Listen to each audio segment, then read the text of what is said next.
嗨，大家好，今天我们要来聊一份很特别的指南，是特别献给每一个有时候会觉得自己好像卡住了，不知道该怎么办，或是觉得生活好像少了一点味道的朋友们。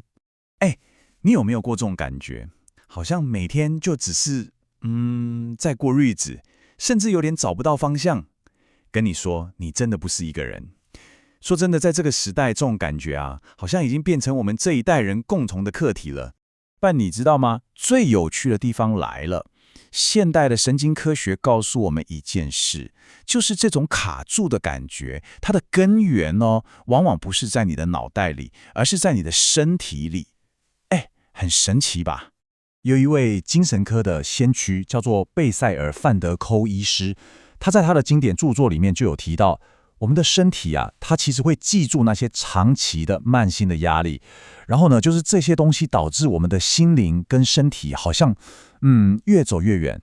所以你想想看，当这种身心脱节发生的时候，你可能会开始觉得有点麻木，有点迷惘，就好像再也听不见自己内心到底想要什么了。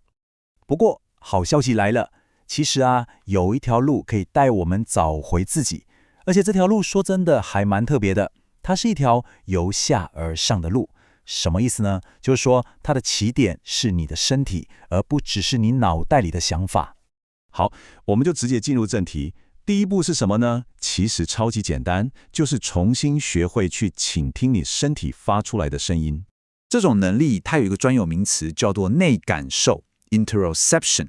听起来有点复杂，但你其实可以把它想象成一套内建在你身体里的 GPS， 专门用来导航你的情绪啊、你的需求啊，告诉你现在是什么状况。那要怎么强化这个连接呢？你可以试试看一个超级简单的日常练习，每天呢就给自己几分钟的时间，暂停一下手边的事情，然后就只是单纯的去感受身体内部的变化。重点是不需要去评价它，就只是感受。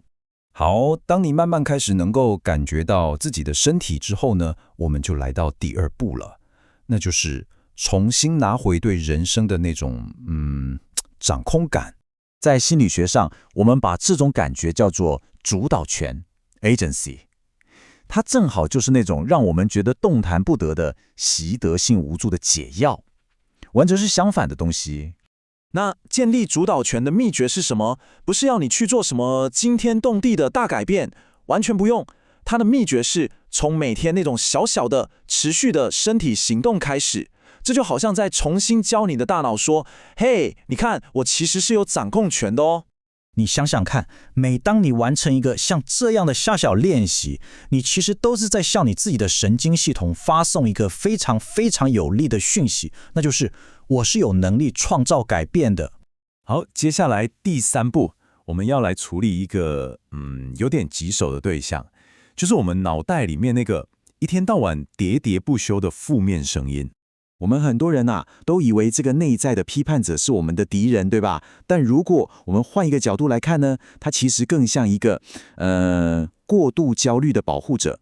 它是你的一部分，它只是想用它过去的经验来保护你，不要再受伤了。所以你看，关键可能就不是去跟这个声音对抗，而是试着带一点好奇心，带一点自我慈悲去理解它，甚至可以问问他，你到底在担心什么啊？有时候一段很简单的内在对话就很有用。